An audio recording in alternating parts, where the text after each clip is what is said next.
Testing, hot outbound car, 1, 2, 3, 4. You want to hear? Are you ready? Make the approach. Plant your feet firmly in the ground. Head down.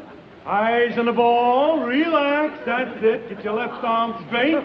Your right arm straight. Relax. Lower your right shoulder. Go! The Honeymooners Podcast, the only podcast that is all about the greatest show of all time.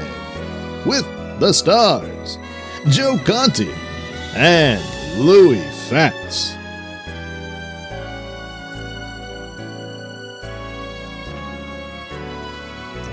Welcome, fellow raccoons and members of the Women's Auxiliary. What's happening, all you Hurricanes, Bensonhurst Bombers, and all you jealous McGarrity's of the world? You're listening to the Honeymooners Podcast with me, Joe Conti, and my pal Louis Fatts. Stay in there, but the sheriff is posting one of his men out here in the hall, and the minute you open the door, he's slapping you with an eviction notice. And don't try to sneak out the fire escape. He'll have a man out there, too. I don't know when Mr. Johnson turned into some Irish guy. I loved it, too, at the end. He turned into an Irish bro. He can be an Irish, too. We record in the Non-Productive Studios at 328 Chauncey Street in Bensonhurst, Brooklyn, of course, a.k.a. Clifton, New Jersey. That's right.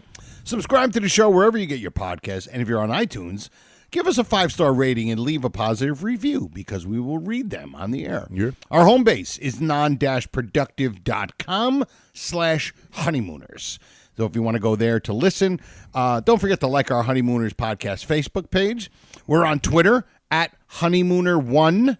And don't forget, if you want to support us, okay, if you want to support us through the, what do you call it? Patreon? Yeah, the Patreon.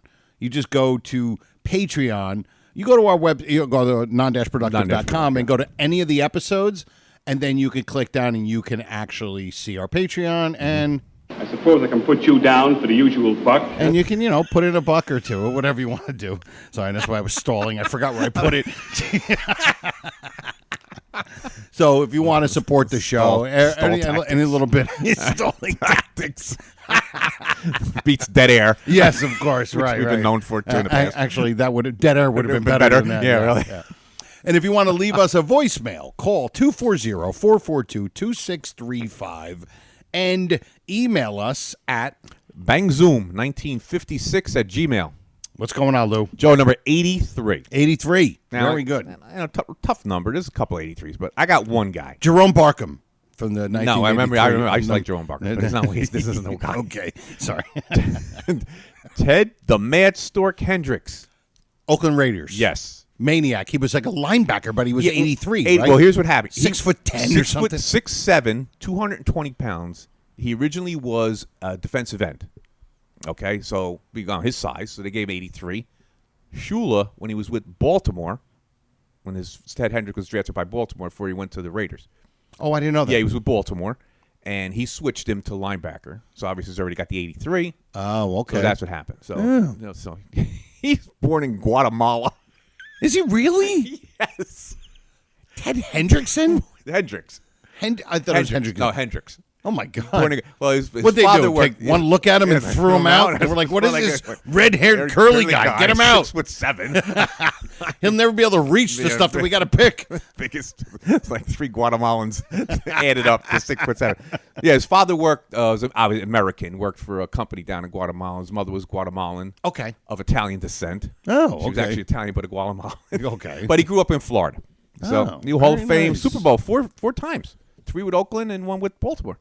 Oh, wow. Okay, Yeah, very nice. Four-time Super Bowl. And I'm assuming he's in the Hall of Fame. Yes, Hall of Fame, yes. Very nice, very nice. That's it. Ted Hendricks, the Mad Stork. Is that what they call Well, him? it's called the Stork because he had that real gangly body. Right, yeah. Especially back there, the big shoulder pads. And also he went to medical school, right? Yeah, and he delivered a bunch of the babies. Yes, for the, that's where he got the for name. all the players' wives. Yeah, the Stork. Yes.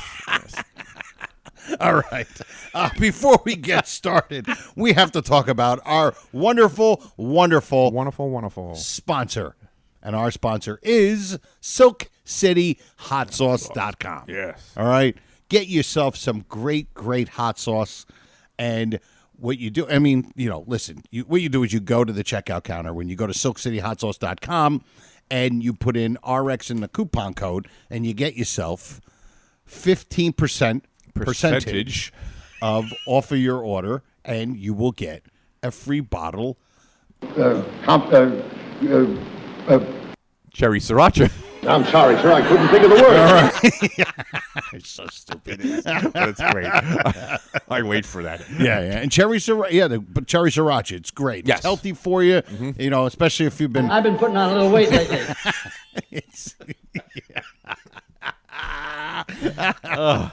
Yes. So please get yourself some very, very good, healthy. How can this harm you? It's homemade, pal. Healthy. It says it right there. Yeah, absolutely. It says it so all right there. Get yourself some great hot sauce. And it helps us out. Yep. And he's also Jeff Kingfish Stravinsky. He's a raccoon. He's one of the best. Yes. So don't forget to do that. And we don't know when the new one's coming out yet. It's in the works. Yeah.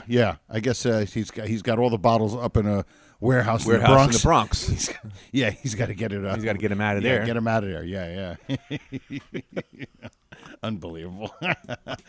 So what we want to do is we want to get started with what we're going to get started with for a long time from now on. All right?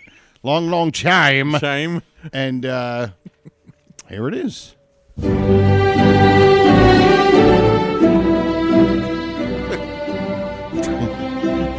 Verily, the Honeymooners podcast knights the full-grown nut of the week. Aren't you lucky? He's right. Who is the lucky one this week? Joe, I wonder if there are people out there saying, please, don't let it be me. And there's other people out there, it's me. Ooh. I think there's more people saying, please, don't. Yeah. There's definitely a few that are. And there's probably some that are not, But now we have our second. Yes. And I'm going to stop counting because eventually we're not going to be able to keep count. Yeah. But our next full-grown nut of the week is... Say it. Brother Bibbs. Brother Bibbs. Yes. Major contributor. Yes, major contributor. And when we actually went to the Board of Nuts. Yes. And we had to, we got to run it by him. Yeah, we got to. I mean, actually, me and Joe got to plead our case. Absolutely. We just don't go. And then. Yeah, and of course, we went to the Board of Nuts, and they were just like, Is this the man who gets the award?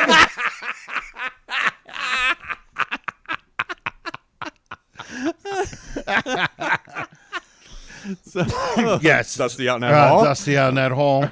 Now, listen, for any of you who don't know who Brother Bibbs is, he's obviously a pal of the show, Chicago native man. Yes, yeah. And Cubs fan. Always helps us out, yes. Right? But one thing Bibbs also does, he's given us ideas for bits, but Bibbs, I don't know, for the last 50 episodes at least, just writes an email. Yeah, he emails more than you'll see. He emails us more than he goes onto the page. Yeah, he's not big on social media. No, he's not big. You will see him. He's been there at the last couple of weeks, especially with the first full grown of the week. Yeah. Ira was a wonderful. Ira was a great choice. Yeah, a great choice. And he everybody wrote. I wrote on the Facebook page. I don't know if everybody heard it, but anybody who didn't read it, Ira joined the Elks. Did he join the Elks? Yeah. He quit the record. He got so stuck up. He joined the Elks. Yeah, he joined the Elks. Well, probably because he kept on asking. You know, I wonder, am I worthy of such an honor? So anyway, now Brother Bibbs. Now he's the Elks problem. Yeah, he's an Elks. Yes. Now he can yell at all the Elks and tell them that their shows stink. But what Bibbs has been doing for so long, and it's almost like a personal thing. I always said I wanted to maybe put these out on our page on occasion. Mm-hmm. He'll email us, and Bibbs will email us, and it's usually he'll just say what he thinks about the episode that just happened. Mm-hmm. And I'm going to read you the last one he did, all right? It's a smidge long, but it's not too bad, all right? But just to give you an idea of what he does, what he does. Almost every week. All right. Brotherly Brothers. First of all, the episode, his email is called Not a Stinker. Not a right? Stinker. Yeah. Brotherly Brothers, another great episode. In these past few episodes, it's been nice to be going along for the ride with you guys as the flow and the Dynaflow dialogue takes us into many dimensions and some are chartered territory. I enjoyed the voicemail from Scribble. Good to hear from the West Coast. Although the entire DEFCON 3 universe must have cringed when he said the original 38. He's right about the multi-generational impact of the series. It's one of the reasons the show is not only the funniest of all time, but possibly the most important. Good for him to point it out. The award to Ira was great and fitting. I realized in the early days it was like Brutus had his Caesar and Joe had his Ira situation. But we all learned the lessons to be nice to the people on the way up. Whereas most of us had to binge to catch up to the podcast, Ira was always there. Yep, He was always there. Always there. Every night. Always there. And he was talking, and he put, here's Gleason with his Tony Award special, and he put a little video. Yeah. And then he put, and there's a picture of Liberace in the email. Yeah. And here is the double-mentioned band in 1956 that Alice desperately wanted to see. Just look at those Liberaces. I'll Be Seeing You by Irvin Cahill, Brother Bibbs. That's what he does every week. Yep. Just his opinion on the show, points out things, and he always does it with references to the show. And he's also good, Joe, on the small details. Yes. He wrote us an email once, pal. The famous scene in front of Madison Square Garden, right, where Ralph and Bill Davis and Norton are standing, and behind them is the poster of boxers. Right. He looked up like every boxer on that poster. Now some are they're like smudged out for some reason, not be able to use the person's name or whatever. Maybe, right. But the ones that were up there, he looked up every boxer. And they really are boxers. Yeah, Bibbs is a Chicago native tongue for insane. Yes. Yeah. Yes, so, but Brother Bibbs, who's been, me and him, we talk once in a while, and he's always given us ideas. Yes. But it couldn't have been a better fitting Nut of the Week. Nut of the Week, yes. Brother Bibbs. Brother Bibbs. And we will be sending him his certificate. His certificate. Yeah. Yep. Yes. Of recognition. Yep. And it'll be there. Should be there by 10 o'clock tomorrow morning. Right? Yeah. All we got to do is take Ira's certificate, get his name out of there, and put Bibbs' name in, and we're good to go. Yep.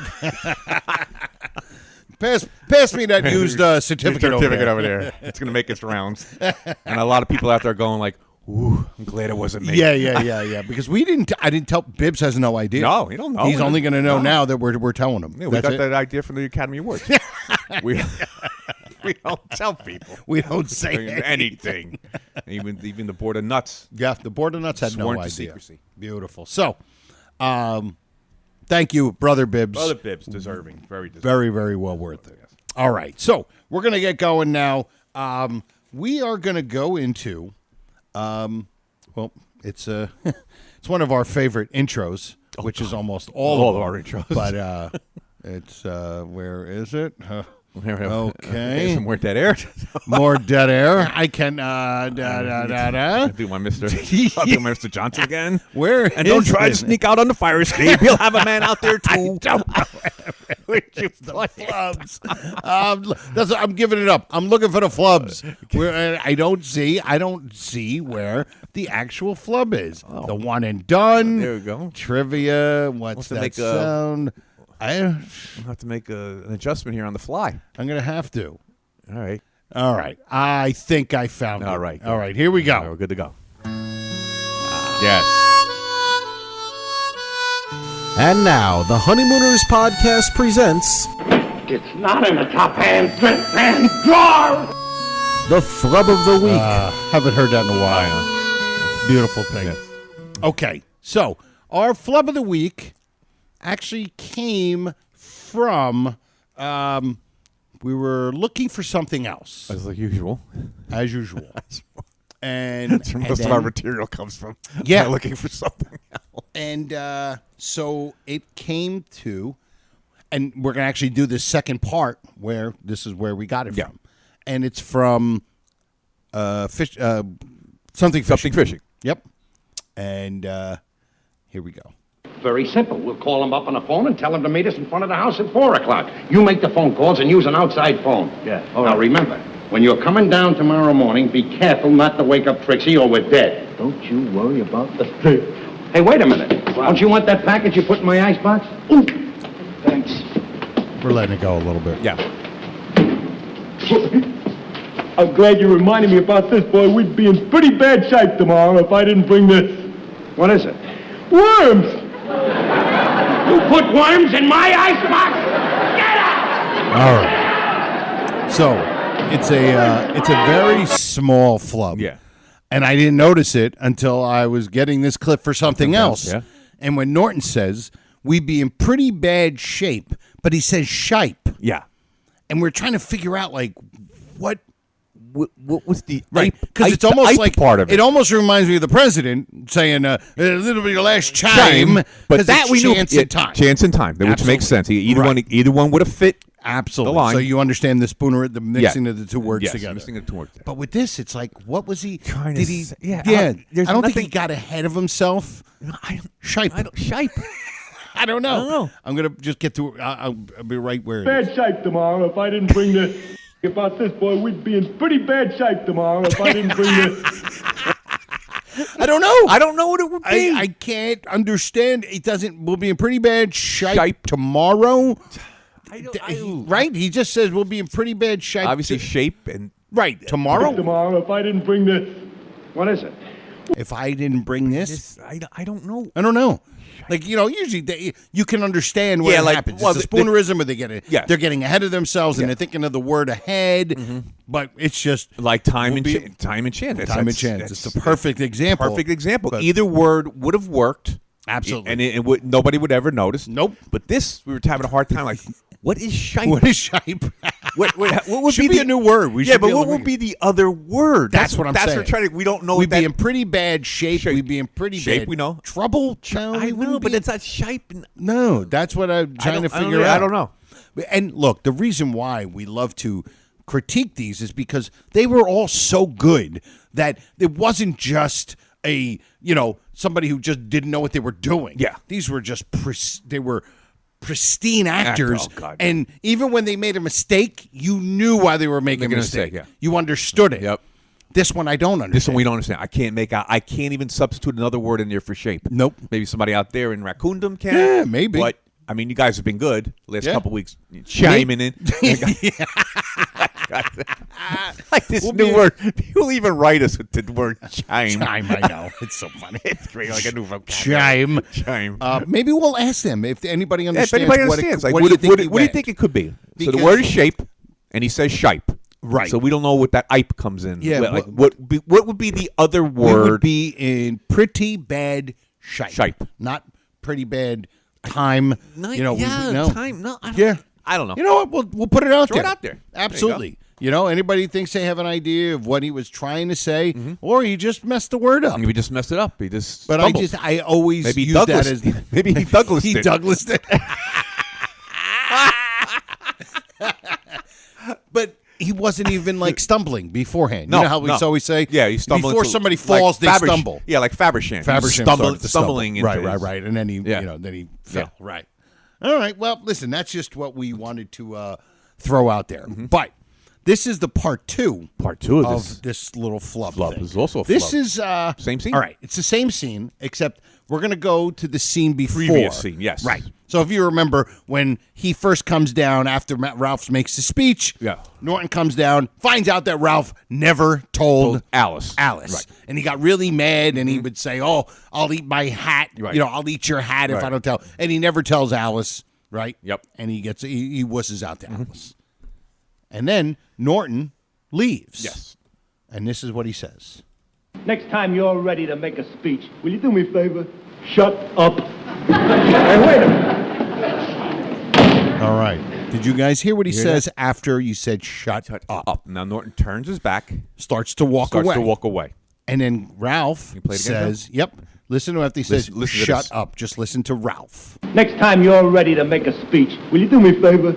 Shut up. Hey, wait a minute. Hey, wait a minute. Hey, wait a minute. It's over the Now, laughter. It's over the laughter. yeah.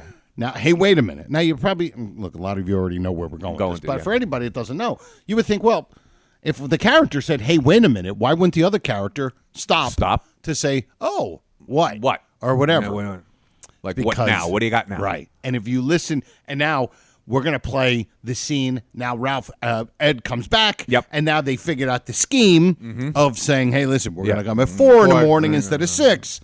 And now we're going to play, this is the next scene. Next scene.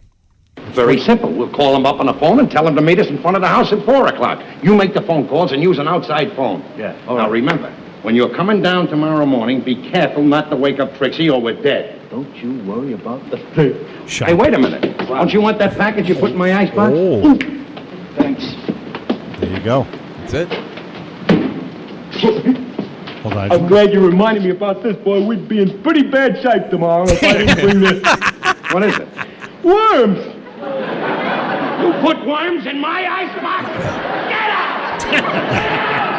That's actually pretty, that's like 0 to 60 mile an hour, get out. Yeah. But you see what happened. The second time is when Ralph says, now, wait a minute. Hey, wait a minute. Didn't you have to get that thing out of my icebox? Icebox. So we believe, well, it's kind of, I don't think it's a belief. Believe, We just it's- know it is. he It's messed up. He messed up the scene. He jumped the gun. He in jumped the the gun previous scene. on the previous scene to say, hey, wait Hey, a minute. wait a minute. And the great Art Carney There you go. was to figure, he probably just didn't figure anything. He Anything. knew his job Yeah, was to walk out. Yep. And he never responded to Nope. him because he jumped the gun. Jumped the gun. He Ralph said, jumped hey, the wait gun. a minute. The scene before he was actually Now, the supposed thing to about do it. that, too, Joe, is there's audience laughter. It kind of muffles Ralph's, hey, wait a minute. Hey, wait a minute, right. So people really didn't catch it. I mean, if you're in the studio audience, you're not hearing this at all, and you don't understand because we've seen this we've seen these. I would 1,000 say times. probably before 1982 when VCRs Yeah, were, okay.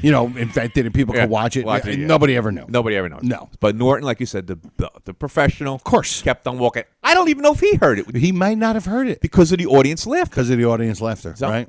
There it is. So Ralph jumping the gun. Right. So it's And kind that- of a double flub. Double in a flub. sense. There it is, a flub. And It is a in the flub. same scene. Yeah. It's Ralph not flubbing the line, but He just jumped. said it about 12 minutes too earlier.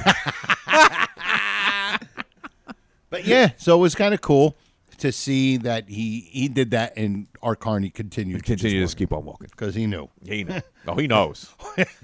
whether he I don't know. was, He knows. I don't know if it's porn telling him he uses his Ouija board, but he knows. he knows for sure. He knows. All right. We're gonna go into our next segment, and hopefully, I can find the thing for the next segment, and I have it. Oh, good. All right. I don't want to do Mr. Johnson for the third time. And don't try to sneak out and fire escape. I'll have a man out there, too. Out there too. Out there too. All right, and here we go. Hear ye. Hear ye, verily, hear ye. The Honeymooners podcast now presents Ad Lib or Not an Ad Lib. That is the question. Yes. All right. Ad lib. It's becoming, Joe, one of our favorites for responding on the Facebook page. Oh yeah. The ad lib or not ad lib. Absolutely. People like to chime in with, And with their opinion. And this is what I love about all these nuts that listen to this show, especially the ones that we know now, and the way they chime in. They don't. It's almost like they're doing math, but they're showing you their work. Yes. They don't just say ad lib or not an ad lib. Yeah, no. And it's like no. I believe it was this because of this, and this. Yeah, right. And it's just all part of the fun of. It makes it much more fun. If I was just sitting there and it was just like answers like A, B, C, yeah. A, B, it'd be like there's no fun. No fun in that. But to hear their reasoning behind it, these nuts giving their crazy reasoning and I'm sitting there. You know what? I find myself, I sit there and whatever the ad lib was, and it'd be like, I think it was an ad lib because of this, and this. That sounds pretty good. Sounds pretty good. Then it'd be Makes like, I don't think it's an ad lib because of this, and this. I'm like, it that starts sounds making you think. That sounds like pretty good. Like your own opinion. Like, wait a minute now. I'd be the worst jury. I know. I'd be like, guilty, not guilty. Guilty, not guilty. I'd be like, get this guy out of here.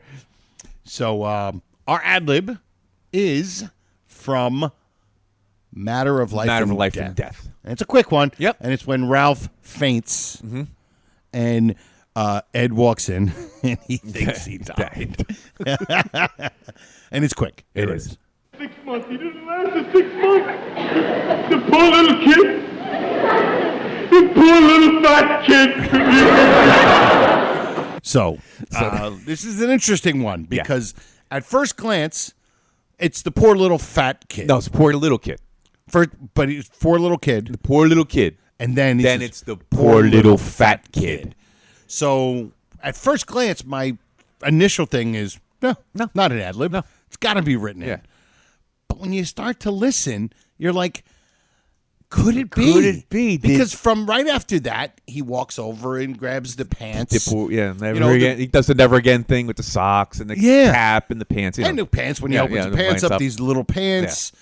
So I don't know. I don't know either. I mean, I'm going to lean towards it was written, but I just don't know. I don't know either. I mean, there is a pause between the poor little kid, right? The poor little fat kid. Now, here's another thing we could look at. Did Norton screw up the first line? I can't see him screwing it up. Maybe the line was the poor little fat kid. Maybe. And he left out interesting. Fat. But how would he leave out? Because he always calls him fat. Right. There's always a fat joke in there somewhere. Because I guess how many times has he ever called him a poor little kid? Yeah, no. That's something you don't say a lot. No. So it's probably poor little kid, especially on the show. Like, when does he say that? Yeah. But maybe he didn't. That's interesting. Maybe it was supposed to be the poor little fat kid. And maybe I'm torn. Yeah, that's interesting. We threw this out there because it's one of those things you could be torn about. Right, maybe, absolutely. Maybe nobody ever thought of it as being an ad lib, but we're throwing it out there because this is and what plus, we do. I like the responses that we get. Yeah, we get good responses. I actually like the responses. So Joe, what do you actually believe right now? I believe it was written. You believe it was written. Okay. But when you said, because I'm thinking it's either poor little kid, and then he went to the other thing. The poor little. But now, when you're saying maybe he was supposed to say poor little fat kid. Maybe he said poor little kid, poor little fat kid. And if that's the case, that's brilliant because it's a buildup. It's poor little kid, poor little fat kid. It emphasizes the first part and gets a laugh. Yep. In a moment where he thinks his best friend died. Right. And you get a laugh from that, even though we all know he's not dead. Right. I don't know. I want to say ad lib. I do. But I really do. If it is an ad lib, it's the way you said it. Mm-hmm. It was the fact that he was supposed to say, the poor little fat kid. And maybe he just said poor little kid and then tagged it with poor little fat kid. But if that's how we did it, it was brilliant. Either way, it's brilliant, Joe. If it's written, which most of these things we've been saying week after week. If it's written, it's brilliant. If it's ad-libbed, it's brilliant. Either way, the line is brilliant. Because I'm going to play it again because I want to hear the way he changes up the way he says poor little fat kid. And you know what else I want to do? When you play it, I want to listen for the pause between the two lines. Okay. To see if there's anything to it. Yep. Here we go. 6 months. He didn't last the 6 months. The poor little kid. The poor little fat kid. See, now that I hear it, I'm trying to lean towards written. And especially think about how his inflection was brilliant because it's poor little kid. That's why they laughed at that. They laughed at that. Well, obviously because they're laughing because they know he's not dead. Yeah, but I'm saying they laughed at the line, the poor little kid. Now, maybe because it's ridiculous for him to say the poor this little 300-pound man, this giant personality physical man as he's is laying a on the little floor. kid. Like, why is he calling him a little kid? He's laying on the floor. He sees outline of like Mount Everest, So oh God. So that probably is what got the laugh. But he goes, poor little kid, right? Yeah. They laugh. Right. He pauses. Not Yes. that we always said that they pause. He pauses just enough for the laughter to come down. Yes. And then he goes on with the poor little fat kid. Here it is. Go This ahead. is why I think it was written. Go ahead, go. because when you tell somebody your phone number, right? Yeah. Or any type of number. When you go 555-1234. Right. When you say the last number, it goes down. It goes down. Right? 1, 2, 3, 4. Right. I always said I'd love to do that with somebody. I'd be like, what's your phone number? I'd be like 555-1234. And they would just be sitting here waiting for me to say the number. But he goes, poor little kid. Kind of hovers. Yeah. Poor little fat kid. And it comes down. Right. Almost like the last number in a phone number. The poor little kid. And you wouldn't just you know what I mean? It's almost like you're halfway through giving a number out. Poor little fat kid. And comes down. Right. So I think that's... But two, you're going to emphasize fat in there. Right. So fat's going to be the emphasized word. Poor little fat kid. Poor little fat kid. Yeah. And it comes down. All right. So that's why I think, unless it was just I don't think it was supposed to be poor little kid only. Okay. I think if it is an ad lib, it's the way you said it. Right. Where it should have been the poor little fat kid. Right from the top. Right from the top. Okay. And he went poor little kid, poor little fat kid. Either way, either Art Carney, his mistake was brilliant. Or unless he did it on his own. Like we said that before in past ad libs. Yeah. Did he do it on his own? Right. Maybe he did it on his own. We don't know, because we know Art Carney probably had carte blanche with Gleason. Yes. He could do what he wanted to do out there. Him and Audrey were probably Yeah, they just had carte blanche. I mean, right, absolutely. I don't think Mr. Montacani had carte blanche. Well, if Douglas had carte blanche, he definitely abused his privilege. He took advantage of it. We gotta play Douglas again. Captain Pronouns. Gotta love it. Gotta love it. All right. Okay. Well, we are gonna. You know what? We're gonna do something that we haven't done in a while, and I'm looking forward to this. And here it is.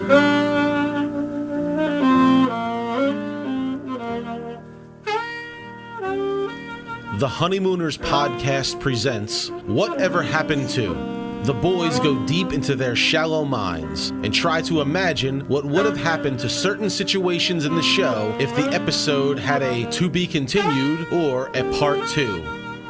Yeah, I know. Joe and Louie need real jobs. And now here's Whatever Happened To. Oh, thank you, Joe Fernandez. The great Joe Fernandez. Joe Fernandez. Great voice on it. Yep, my pal, comedian. And if you want to buy his album, it's called Impossible Human. Joe Fernandez, Impossible Human. He's a great comedian. You would love it. So go and find it on. And he does good voiceovers. Yep, absolutely. Go find it in your local Five and Dime or wherever you buy your stuff. I have no store. idea. Dollar store. The clearance. All right. Where everything's $1. Or whatever. Yes, exactly. Every one of his jokes is $1. Yeah, you have to buy per joke. All right. Thank God he doesn't listen to the show. Oh, God. I know. That's Joe Fernandez with an S. Yes, with an S at the end. Joe Fernandez with an S at the end. All right. So we're going to do Whatever Happened To. And the Whatever Happened To is from the $99,000 answer. Yes. And I'm just going to play the clip here. We all know the clip.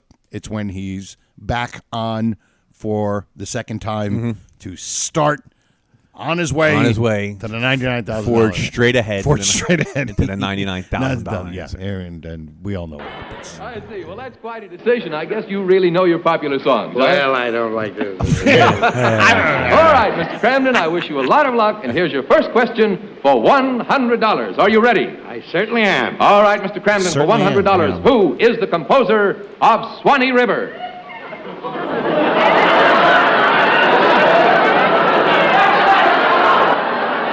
Just uproarious laughter. Oh, yeah, because everybody, Just. Swanee River. That's right, Swanee River. Can we have a few bars of Swanee River, Jose? And then his look of horror. Swanee River. That's right. Now, who's the composer? Your time's running out. Hurry up. You better take a guess. Humma.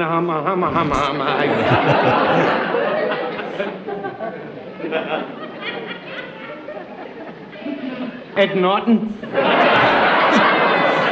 I'm terribly sorry, Mr. Cramden. No, the correct answer is Stephen Foster. But thanks so much. You've been a wonderful contestant and a swell sport. Goodbye, Mr. Cramden. Okay. And by the way, real quick before we get into whatever happened to, do you think the audience knew he was going to say Ed Norton?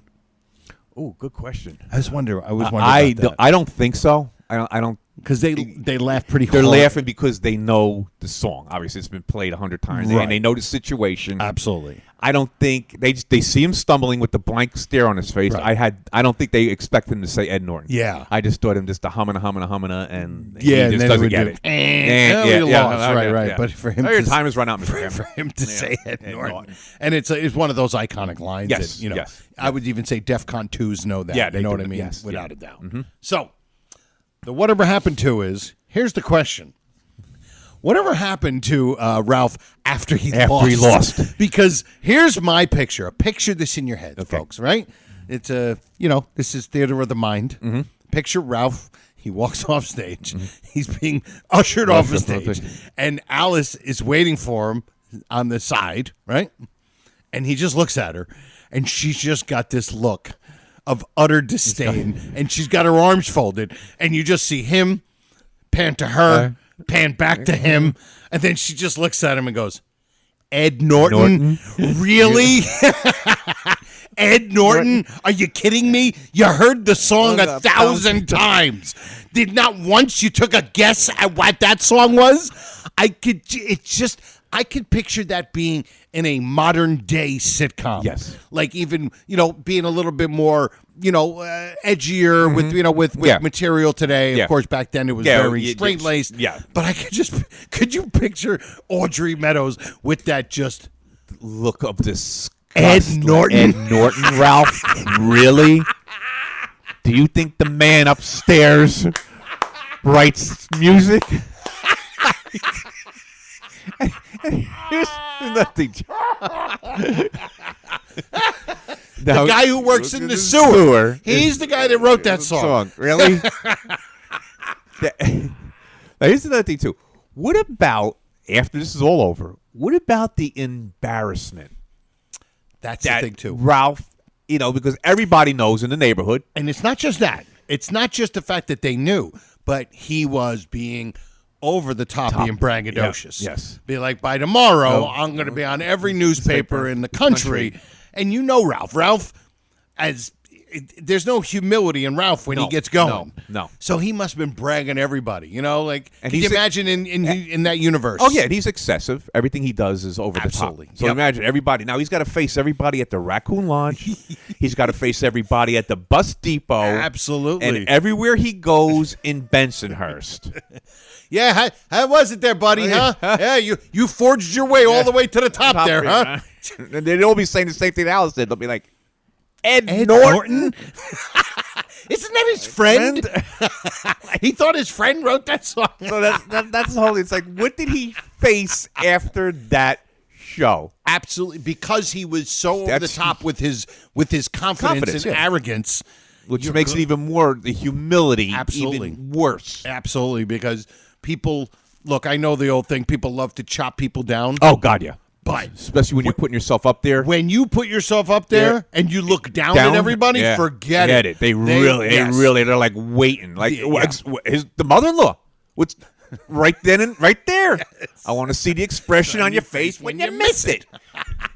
And she was right. She was right on the money. But Alice was.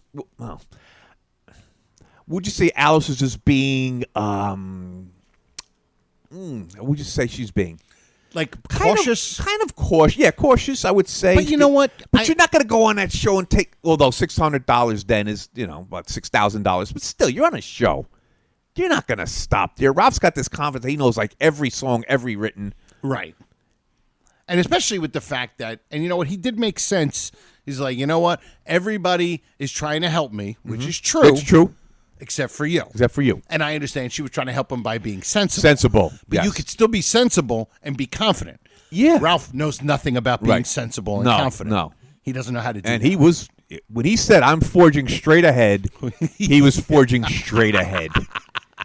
Yeah, right to the loser's circle. Right to the loser's circle. Right there, Ralphie boy. He didn't even place on that one, right, Lou? No. Not even a show on that one. He didn't even show. Not my place. Yes. So I just thought it was I could it's just funny picture because- her just going. yeah. Because it's that dead silence. You know, there's that humor. There's something about certain jokes or moments where it's quiet, and then it gets funnier as it gets. It builds. This is buildness. You know, it just builds up. Yep. Just her just going. Yep. Ed Ed Norton. Norton. And Really? the thing too, Joe, the show ends there. It show ends with him being ushered off the stage. And Yes, her going, "Please, like, could you please?" And they run into that fake curtain. Yeah. It's like that cardboard curtain. Yes. So that's the thing too about it. It ends right there. It ends so right we there. see nothing after that. No. It's forgotten. Of course. And there's nothing left for it.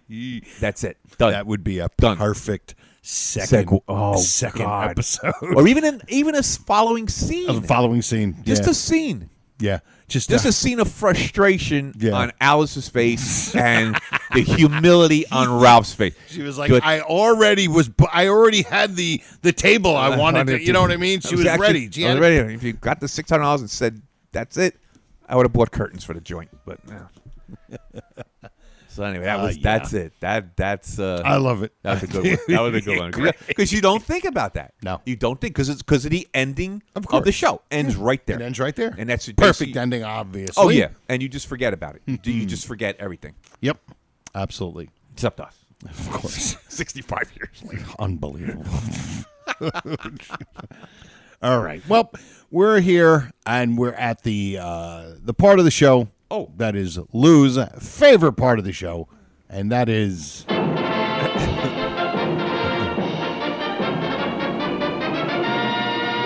And now, Tom, who is our first guest, please? Our first guest, ready to leap the first hurdle on his way to the $99,000 answer, is our Courier from Parsippany, New Jersey, Joe Conti. Thank you. I want to see the expression on your face when you miss it. What happened there? I don't know. I didn't even get started yet. I really get going every time I get started. Yeah. Okay, now, Joe. All right. What do we got? Of course, this question is prepared by Professor Walter Newman, as it does a fine job each week. Absolutely. What is the name of Frank Marth's character at the dog pound?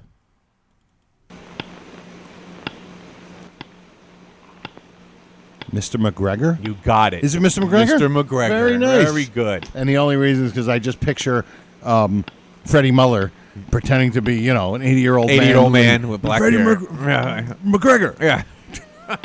All right. Not bad. As he scratches his side Yes. like an orangutan. Hey, help you, mister? Yeah. Absolutely. Oh, my goodness. Well, all right. Well, listen, that is it for our show. Who can we thank? We have lots of people to thank. First of all, before anything, we thank the Brother Bibbs. Brother Bibbs. Right? Full-grown nut. Full-grown nut of the week. We thank you for everything you do, Bibbs. Yep. You are a prince He's a treasure. amongst thieves or something. I don't know what that means. He's a treasurer. And thanks to Silk City Hot Sauce, our wonderful sponsor. Go to silkcityhotsauce.com, get yourself some great homemade hot sauce, and then when you go to checkout, put RX in the coupon code and get yourself 15% percentage off of your order and a free bottle of cherry sriracha. And who else? All you guys. All you guys who obviously listen, email us, comment on Facebook, and some of you special pals, you know who you are. People like Ira and Bibbs. And that list will grow and grow and grow, obviously. And they're always out there sweating it out. Absolutely. Yeah. Oh, my God. Who's the next Who's the one? next one? I think people are going to be afraid to tune in. Please, don't let it be me. Yeah, don't let it be me. Am I worthy? So do us a favor.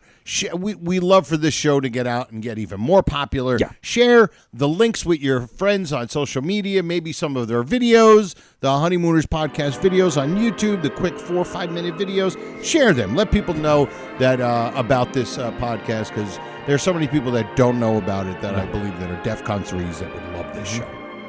And also the Facebook group, the Honeymooners Raccoon Lodge, with Joy and Brother Norton. We thank them so much. We really appreciate it. And if you want to get my 1-hour comedy album, it's called Happiness by Joe Conti. And you can get it, you can download it anywhere you get your music. And I guess that's it. That should be it, yeah.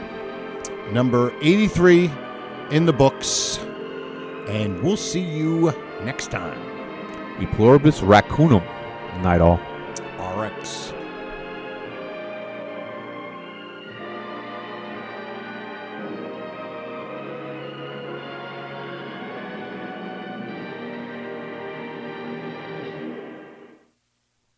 Good night.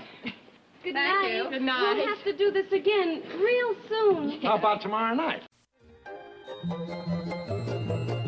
This has been a non-productive media presentation. Executive producer Frank Hablawi. This program and many others like it on the Non-Productive Network is distributed under a Creative Commons Attribution Non-Commercial No Derivatives license. Please share it, but ask before trying to change it or sell it. For more information, visit non-productive.com.